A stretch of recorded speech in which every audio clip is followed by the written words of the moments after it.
Assalamualaikum warahmatullahi wabarakatuh.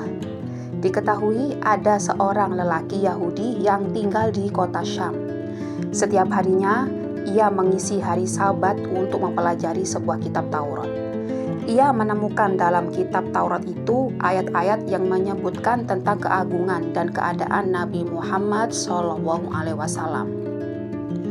Menurut kepercayaan orang Yahudi, hari Sabat adalah hari besar di mana para pengikut ajaran Nabi Musa alaihissalam pada waktu itu dikenal sebagai kaum Yahudi dilarang melakukan sebuah aktivitas apapun kecuali untuk beribadah, berzikir atau mempelajari kitab Taurat.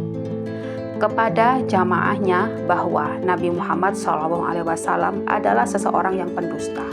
Jika ditemukan sebuah sifat dan cerita tentang Nabi Muhammad dalam kitab Taurat, mereka harus memotong dan membakarnya karena itu merupakan ayat-ayat tambahan dalam kitab Taurat yang tidak benar. Setiap hari Sabtu, pendeta atau seorang Yahudi itu selalu mengisi harinya dengan melakukan kajian terhadap kitab Taurat. Ia menemukan 8 halaman yang menyebutkan tentang keadaan dan sifat-sifat Nabi Muhammad SAW yang agung. Seperti kejadian sebelumnya, ia memotong 8 halaman tersebut lalu membakarnya. Kemudian pada hari Sabtu berikutnya, ia masih melakukan sebuah kajian terhadap kitab Taurat. Dan kali ini ia menemukan sebuah hal yang sama. Ia bahkan ditambah dengan cerita tentang beberapa orang sahabat di sekitar beliau. Dan ia menemukan dalam 12 halaman lagi menceritakan tentang keagungan, sifat, dan kasihnya Nabi Muhammad SAW. Kali ini ia tidak langsung memotongnya, tetapi ia berpikir dan berkata dalam hatinya, "Jika aku selalu memotong bagian seperti ini dalam kitabku, bisa-bisa kitabku ini, yakni kitab Taurat seluruhnya akan aku buang. Kenapa kitab Taurat ini selalu membahas tentang keagungan Nabi Muhammad ini?" Kemudian ia memiliki hati yang penasaran kepada sosok Rasulullah SAW tersebut. Kemudian ia datang kepada kawan-kawan sesama Yahudinya dan berkata, "Siapakah Muhammad ini?" Dan kawannya menjawab, "Ia adalah seorang pembohong yang besar yang tinggal di kota Madinah." Kata salah seorang temannya, "Lebih baik engkau tidak melihatnya dan dia tidak perlu melihat engkau." Tetapi lelaki Yahudi yang telah melihat dengan ilmu yakin tentang keadaan Nabi SAW ini tampaknya tidak mudah begitu saja dipengaruhi oleh teman-temannya. Seakan ada sebuah kerinduan yang menggumpal kepada sosok Muhammad yang belum pernah dikenal dan ditemuinya itu. Kerinduan yang memunculkan kegelisahan yang tidak akan bisa hilang kecuali bertemu langsung dengan sosok imajinasi dalam pikirannya tersebut. Kemudian pemuda Yahudi itu berkata dengan tegas, "Demi kebenaran Taurat Musa, janganlah kalian sesekali menghalangi aku untuk mengunjungi dan bertemu Muhammad." Seketika itu lelaki Yahudi ini mempersiapkan kendaraan dan perbekalannya dan langsung memacunya mengarungi padang pasir tanpa menunda-nunda waktu lagi. Beberapa hari berjalan, siang dan malam terus saja berjalan, hingga akhirnya ia memasuki kota Madinah. Orang pertama yang bertemu dengannya adalah sahabat Rasulullah, yakni yang bernama Salman Al-Farisi. Karena Salman berwajah sangat tampan dan mirip gambaran yang diperolehnya dalam buku Taurat, kemudian sontak pemuda Yahudi itu berkata, "Apakah engkau Muhammad?" Dan Salman seketika itu tidak segera menjawab. Bahkan segera saja ia menangis mendapat pertanyaan tersebut, sehingga membuat lelaki Yahudi ini heran. Kemudian Salman berkata, "Saya adalah pesuruhnya." Kemudian Salman ini berkata sebaliknya kepada pemuda Yahudi ini, "Wahai pemuda, siapakah engkau? Aku adalah seorang Yahudi yang sangat ingin bertemu dengan Muhammad." Kemudian Salman berpikir seorang Yahudi ini ingin bertakziah kepada Nabi Muhammad SAW karena memang hari itu adalah bertepatan setelah 3 hari Nabi Muhammad SAW wafat dan jenazah beliau baru dimakamkan kemarin malamnya, sehingga pertanyaan seperti itu mengingatkannya kepada beliau dan membuat Salman ini menangis terseduh-seduh. Kemudian lelaki Yahudi itu berkata, "Di manakah Muhammad?" sampai 3 kali, "Di manakah Muhammad? Wahai pemuda, kenapa engkau diam saja? Sekali lagi aku bertanya, di manakah Muhammad?"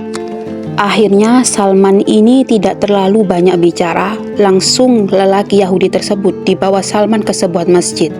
Di sana para sahabat tengah berkumpul dalam keadaan bersedih.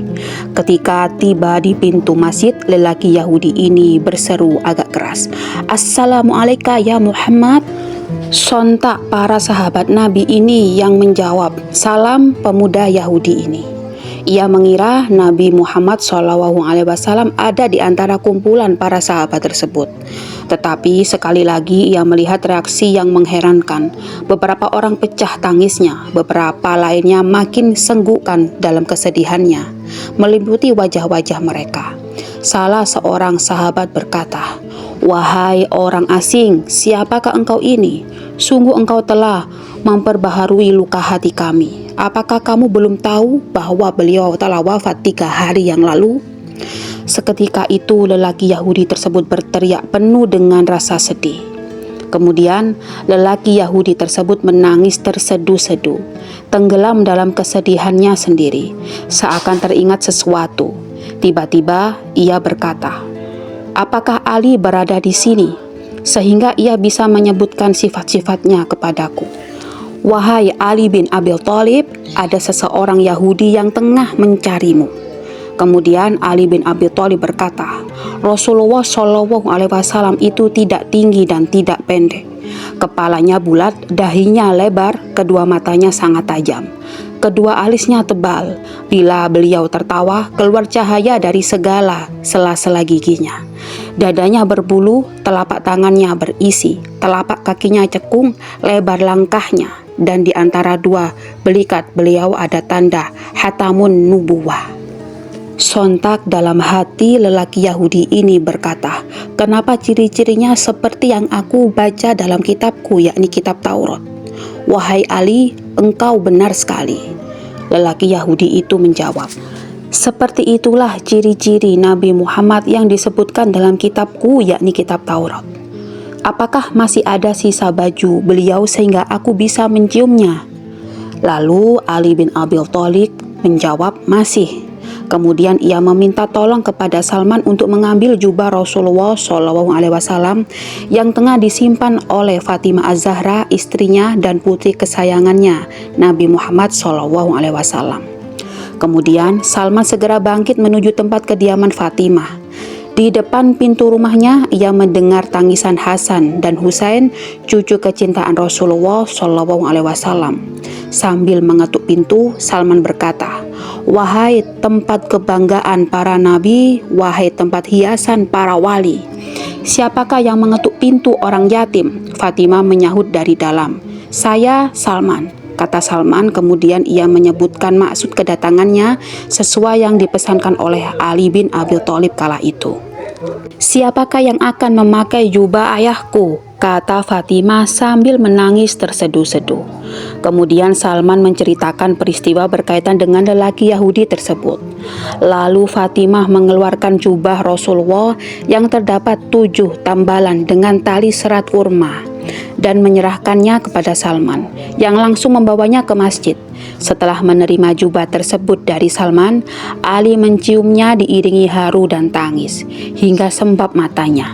Jubah Rasulullah tersebut beredar dari satu sahabat ke sahabat lainnya yang hadir. Mereka menciumnya dan banyak yang menangis karena haru dan rindu kepada Nabi Muhammad SAW kala itu.